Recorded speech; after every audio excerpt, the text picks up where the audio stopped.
All right, guys. So what we're going to do is we're going to give you just a quick little class today, right, on how do we maximize prospecting. So too many times when we get into RSSs, we see staff NCOICs. You know, one of your 7 responsibilities is maximize prospecting. Yes. Yes. Okay. So how do we do it? And so I got a little chart here that's going to kind of break it out. You know what the contact to contract chain is, right? Yes. Okay. So the first thing we got to do when we're doing that is we need to get a contact, right? Yes. After the contact becomes then what? The appointment. Appointment, yes. Right? And after the appointment becomes a what? The interview. Interview. Absolutely right. Right? And after the interview becomes what? The NWA. NWA. And then after NWA becomes the contract. The good old contract. Right? So now this is what we call the pipeline to get what we want, right? Which is the contract. Because that's what's important to us is making mission. Yes? Yes. Okay, good, right? So from this point here, from contact all the way to contract, right? Takes how long? Average 45 days. Average 45 days. Okay. So that's you're a good guy. So let's go nationally. What's the national average you think? Right? 45 days is very aggressive. Okay. Right? But let's just go with the average time to go from contact to contract for your average recruiter, right? It varies when you get with superstar recruiters and stuff, but what we're going to work with is 90 days. Okay. Right? 90 days it takes to get from the contact all the way to the contract, right? Now, we all know this too, right? In order to get a contact, what do we have to do? Yeah, prospect. We got to prospect, right? And when we prospect, there's prospect activities of TC, right? AC, DC, HV, right? And then the other one we call OT, right? Yeah. I don't put OT down here, right? OT is if, to me, if you're doing everything you're supposed to be doing, OT gets generated, and that's just, you have no control over OT, but you do have control over these, correct? Correct. Like physically, a recruiter can actually do these activities, yes? Yes. So we know that we have to prospect, right? We have to prospect in order to get the what? The contact. The contact. And we know that once we start prospecting, that once we get this contact, it's on an average, maybe your superstar recruiters will go less, because our goal as a staff NCOIC, right, through one of our responsibilities is to train our recruiters, right? Yes. Okay? And part of that training is sales. Yes? Correct. MC3. All right. So your goal as a staff NCOIC is to shorten this 90 days. But right now, let's just go with 90 days for your average recruiter. Okay. Right? Let's just say you're an average trainer, right? And hey, 90 days is my goal, right? So in this contact contract chain, right? What do you think is the most important step in that chain? I'd say the interviewing. Okay, the interview. You're absolutely right. Okay? Why do you think the interview is the most important thing? That's where we get our yeses. Okay, right. So this is what I like to call, right? And excuse my drawing, right? This is our bucket, right? Everyone talks about a bucket. Like, where's my bucket at, right? So this is very important because this is where they all sit. This is where most of that 90 days sits in there, right? Mm-hmm. It sits in the interviews. This is where you overcome, concerns and influencers and parents and the whole 9 yards, missing docs and the whole 9 yards, right? Yes. Okay. So where in this process, right, do you have no control over? It's in between NWA and contracting. Okay. Why? Because that's where you have to deal with maps. Yes. Okay. This is the big roadblock that everyone forgets about when they're prospecting, right? Is the MEPS. And the reason why the MEPS is such a roadblock for you is you can't overcome, right? Eye consults, dirty ears, what are some other things that pop up? Protein in the urine, things that you literally have no control over, right? Because MEPS, and especially if you try to form on a Friday, they tell you to go to a hearing consult or go get your ears cleaned or whatever it might be, right? But the whole thing about it is this is where recruiters make mistakes, because as you can see, I can see behind this board, you have another dry erase board just like this, right? Correct. And has all your workers on it, right? Yes. Has all your workers, and that's what we like to call the what? The bucket. The bucket, right? But what we don't see is, so let me ask you this question, right? If to make mission, you get 30 days. Is that correct? Yes. No matter where you are in this whole United States, you always get 30 days to make your assigned mission. Is that a true statement? It is. Right? Whether you're working from the 15th to the 15th, the 1st to the 31st, whatever it might be, Marine Corps Recruiting Command has to give you 30 days, right? So if you are working for your mission, right, and something happens here, okay, if I have to go back to here, to the contract, right, tell me how I take 90 days and I fit it into a 30-day window. You can't. You can't do it, right? You can't do it, right? So the important thing is, in order to overcome this roadblock right here, where this is where everyone gets stuck. Like when I see step into it, I see it's like, oh yeah, I made mission, but I got 3 lost to BUMED, and I got, I took a shellacking at MEPS or whatever it might be, right? The reason why is they weren't maximizing prospecting from the get-go and continuing to what? Fill their bucket. Fill their bucket, right? Because how long does it take to go from the interview, which is the bucket, to mission? Within 30 days. Yeah, within 30 days. That's your 30-day window right here. Your 30-day window is the bucket. Do you see what I'm saying? Okay.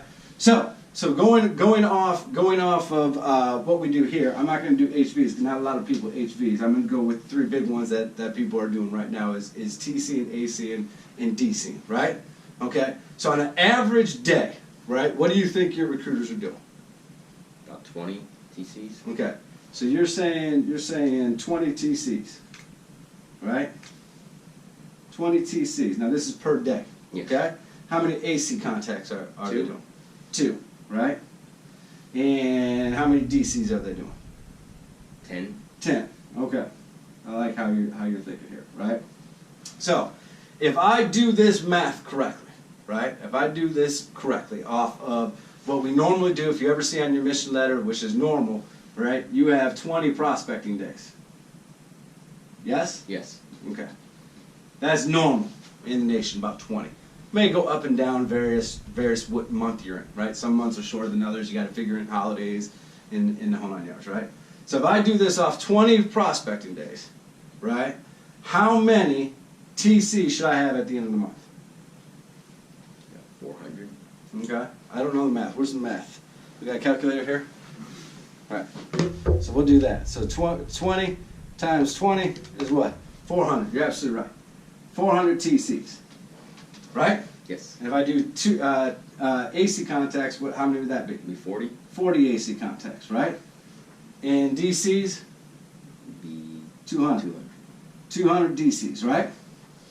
Do you think that's enough? Is this really maximizing my prospecting to get my goal of making mission? Honestly, do you think that's enough? Could be, yes. Okay, yeah, it could be, okay. Now, what you're doing, right, and I'm going off your numbers here right now, this is what your RSS is averaging, right?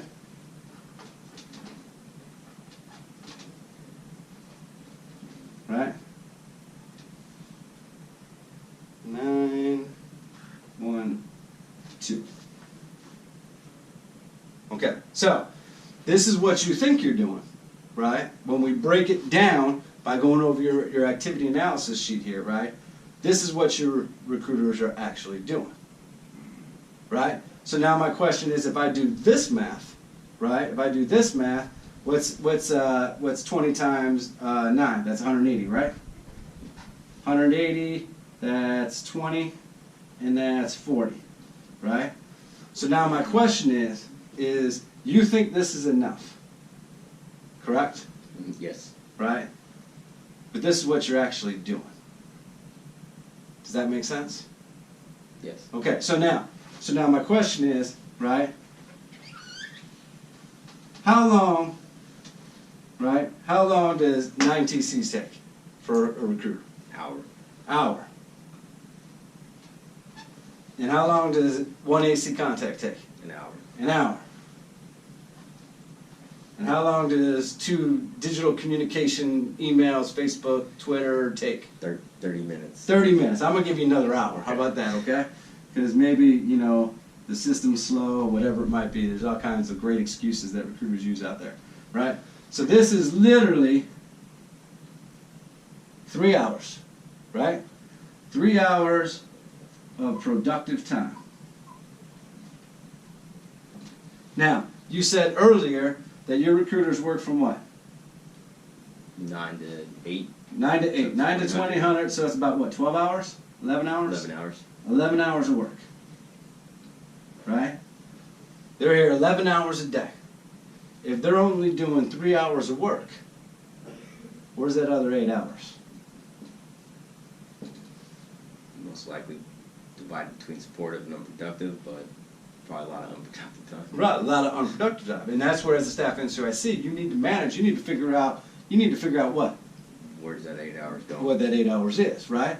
And that's another whole issue, but our issue here is we want to what? We want to maximize prospecting. We want to get the most bang for our buck, so to speak. Do you see what I'm saying? Yes. Okay, so with that being said, right?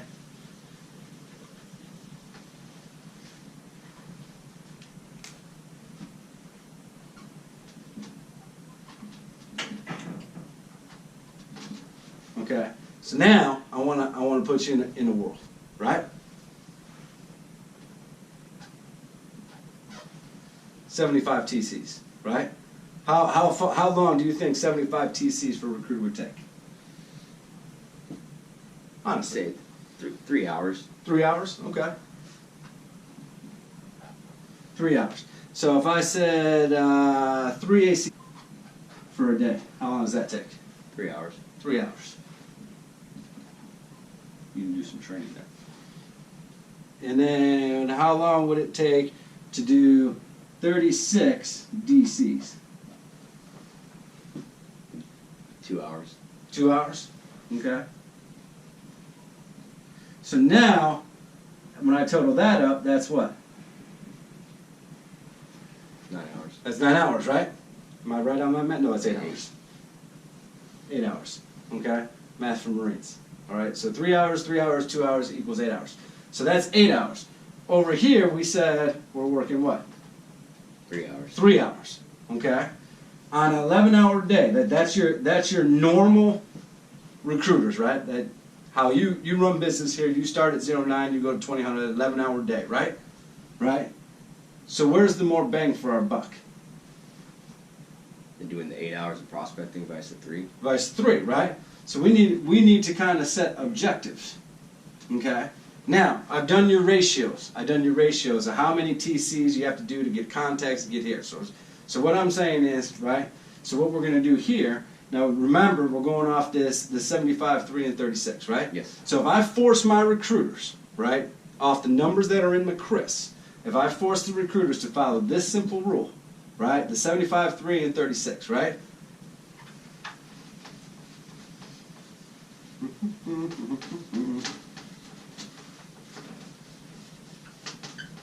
And then I break down my percentages, right? Break down my percentages. So if I do 75 TCs, right? I'm going to give you the calculator, good? Okay? If I say I want to make 75 TCs, right? And I do that off 20 prospecting days. How many TCs am I going to do for the month? 1,500. 1,500 TCs, right? If I do the ACs, right? The ACs, what is that going to come up to? 180. No, So what did we do? We did the 3 times 20. 20. Yeah. Sorry. 60. 60, okay. 60, right? And then we do the freaking 36 DCs. 720. 720, okay? So now if I come to a recruiter and I tell them that, hey, for the month you're going to make 1,500 TCs, 60 ACs, and 720 DCs, what is your recruiter going to do? Honestly, what are they going to say? That they can do it. I don't know. You show them this number, they're going to go tell you to go pound sand, right? Yeah. So we can't, when we're talking to recruiters, we can't tell them, hey, this is the end goal, right? Because this looks unattainable for a canvassing recruiter. When you put these numbers, right? I know par numbers that aren't that big. True. Okay? I know par numbers that aren't that big. But we're going off your stats. It's your job as the staff NCOIC to train him to get him better to bring these numbers down, right? Yes. So, but based off those stats, okay, if your individual recruiter makes 1,500 TCs, okay, he's going to get 75 contacts. Okay? If he gets those 17 contacts, right, guess how many appointments he's going to get? 15. Right? And if he gets 15 appointments from TCs, guess how many interviews he's going to have? 7. Close. But 5. Okay? And that's based off your numbers, off your ratios of how many TCs it takes to get a contact, which is 20 to 1, right? Your contact to appointment is 5 to 1, and appointment to interview is 3 to 1, based off telephone calls, right? So the same thing with AC contacts, right? Same thing with AC contacts, you're going to end up with 15 appointments here, right? And another 5 interviews. Good? Yes. Right? And if he does this many DCs, according to your number, he's going to get 45 contacts. He's going to get 15 appointments here, right? And he's going to get another 5 interviews from this one. Does that make sense? Yes. Okay, so that's all based off your numbers, right? So total, for the month, this individual recruiter is going to give you what? 15 interviews. 15 interviews. He's going to get 15 interviews. Now, based off your sales ratio and closing ratio, if I have 15 interviews, that tells me that that individual recruiter is going to give you 8 NWAs. Right? And according to your processing ratio, if I get 8 NWAs, you know how many contracts I'm going to get? 6. 6 contracts. Right? So now here's the wonderful thing about it, right? If I do this for every single one of my recruiters, right? So now I multiply this by 4. Okay, you have 4 recruiters? Yes. Okay, you have 4 recruiters. So if each recruiter comes to me and holds this same philosophy, right, and brings me exactly what I need, at the end of a perfect day, guess how many contracts I'm going to have? 24. 24 contracts. What's your mission this month? 7. 7. Okay? So if I minus 7 from there, I have what? 17. 17. 17 if I minus another 7 from there. 10. 10. If I minus another 7 from there. 3. 3. Okay? This is what we call the 30-day dep and hold, the 60-day dep and hold, the 90-day dep and hold, and you literally could get way ahead of there's no such thing as a 90-day dep and hold, by the way, okay? Don't say Masculine Core said there's a 90-day dep and hold, right? But I'm just showing you how to get ahead of the game, right? Now, this is in a perfect world. This is in a perfect world of saying that, hey, my recruiters are not going to, we're talking about time here, right? Yes. This is literally their prospecting 24 hours a day, 7 days a week. Do you see what I'm saying? So, that's based off the 75, 3, and what did we say? And 36, right? That's the TC, the AC, and the DC, right? That's maximizing the prospect that would get you 24 contracts based off your numbers. Make sense? Yes. This is not realistic. Why? Why isn't this 24? In a perfect world, yes. We got training, potential training. Yeah, you got training, what else? Maps. Right? The RI comes in and sucks up your time. The region training team chief comes and suck up a whole day, right? OPSOs come in, EXOs come in, COs come in, sergeant majors come in, retired vets come in. There's a time issue on here, right? Correct. So maybe the 75, 3, and 36 isn't what? Realistic, right? So let's do this.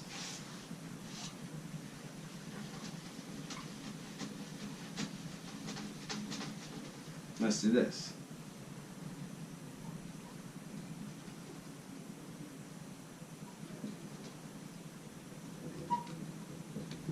Okay. How long would that take? 6 hours? 6 hours. Total? Yeah. About 6 hours total. About 6 hours. Okay. 6 hours total, right? So now, if we go off of so now we're coming from a happy medium of, remember, this is what you thought you were doing, right? The 22 and 10, which is, okay? realistically, you're a little bit below that, but we'll keep that for right now, right? And what we want you to do off your numbers to get that 24 contracts, what we say, the 75, 3 and 3 36. and 36, right? Maybe we meet somewhere in the middle. Do you see what I'm saying? Yes. So if I meet somewhere in the middle based off our stats, we might not get the 24 contracts because we need to do this work daily to get the 24 contracts, right? Mhm. Right? But let's be more realistic and add in certain events, training, PCs, freaking, like the list goes on and on and on about what a recruiter does, right? So let's just take half of this. Would you be happy with 12 contracts for a month? Yes, definitely. Right? I don't know what staff NCOIC wouldn't. Do you see what I'm saying? So where I'm getting at this right here is how do we maximize prospecting? And it goes in the daily in briefs, right? So as the staff NCOIC, you need to daily check what they're prospecting. If they're bringing you this daily, right, you're never going to get ahead. You're always going to stay within that 30-day window. Do you see what I'm saying? Yes. And if you ever get shellacked by MEPS right here, right, you're going to be in a hurt locker. Does it make sense? It does. Okay, so that's where you can never let up off the gas. So what you have to do is on a daily, you got to come up with the plan, right? You have to do your analysis and find out what do I need to do to get ahead, right? And let's just say it's this right here. This is what you come up with. So every day you need to ensure that your recruiters are making the TCs and the 33 AC contacts and the 20 DCs, right? Because you, as a staff NCOIC, I can control this, right? Can I control TC and AC and DC? Yes. Making a recruiter do something? Yes. Right? Absolutely. That's an easy day that's leadership 101. Go dial, go AC, go do this, right? Just training about. But you want to live where? The appointment interview. You want to live in the appointment interview realm. Results. Okay, the results. Absolutely, the results. Okay? So, but in order to get that, you also need to understand that you need to what? Prospect. You need to prospect, right? So you are forcing them to do this, and through training and through leadership and guidance and working your recruiters, the results will come, right? The appointments and interviews as you get better, Yes. right? So at the end of the day, okay, when you're doing your in-briefs, what I want you to do is I want you to not break down this is what you have to do for a month, okay? What I want you to break down is what do I have to get done for the day, okay? And if you do this for 90 days, okay, 90 days, you will get these results. I don't care what happens with this. If you have a perfect world 1 month, right, and everyone goes through and you make mission by the second day, all right, that's good, right? You still need to what? Keep your foot on the pedal and gas. For 90 days. For 90 days, because every month it's going to produce 12 contracts. Right? Every month. So in 90 days, you're going to have what? 36 months. Yeah. Yeah. You're going to have 24 contracts. Do you see what I'm saying? Now, when you get into this mind thought, and you're really not, you're not driving recruiters into the ground by making them what? Do 50 phone calls, 3 AC contacts, and 20s. Now, believe me, there's still training that goes on involved with this. A good staff NCOIC needs to work with your recruiters' deficiencies and get them better, right? But if we force them to do this and we show them the end product, right? When you have 24 dep and held, right? If you're that far ahead of the program, right? What do you have control over? Who we intake and put Right. in the pool. Who you put in the pool, right? Right? It's who we put in the pool. I get to pick and choose. That means I don't have to put in 0 pull-ups. That means I don't have to put in a guy that's high risk for weight. I don't have to put an education guy in there. So the guys and the girls that I'm putting into my delayed entry program are what? Ready to They're motivators. They're shippers. They're ready to rock and roll. I just have to get them mentally prepared for recruit training, right? Yes. So when I have that type of power on the initial contracting, what program does it eliminate? You're high risk. Your high risk, right? And when I eliminate my high risk program, how much time am I giving back to the recruiters? A lot more. A lot more time. A lot more time, right? A lot more time. Because everyone has that mentality like, oh, I got a good pool program, and you know, but it still takes time, right? It takes time for these guys to get pull-ups and crunches and push-ups and animal can lifts and the whole 9 yards, right? So at the end of the day, what I want you as a staff NCOIC to do is I want you to live in the day, okay? I want you to live in the day, and I want you to find realistic numbers. You know, we analyze your numbers. For those staff NCOICs out there, you have to analyze your own numbers. But come up with a daily task for what you want your recruiters to do. Appointments, interviews, TCs, ACs, DCs, HVs, wherever it might be. And hold to it for 90 days, right? Through those 90 days, you're going to be training. Deficiencies, interview observation forms, you know, listen to them prospecting. You're going to be doing all those training things. You do that for 90 days, I will show you a station that is 60 days ahead of mission. Does that make sense? It does. Do you have any questions? None. Okay.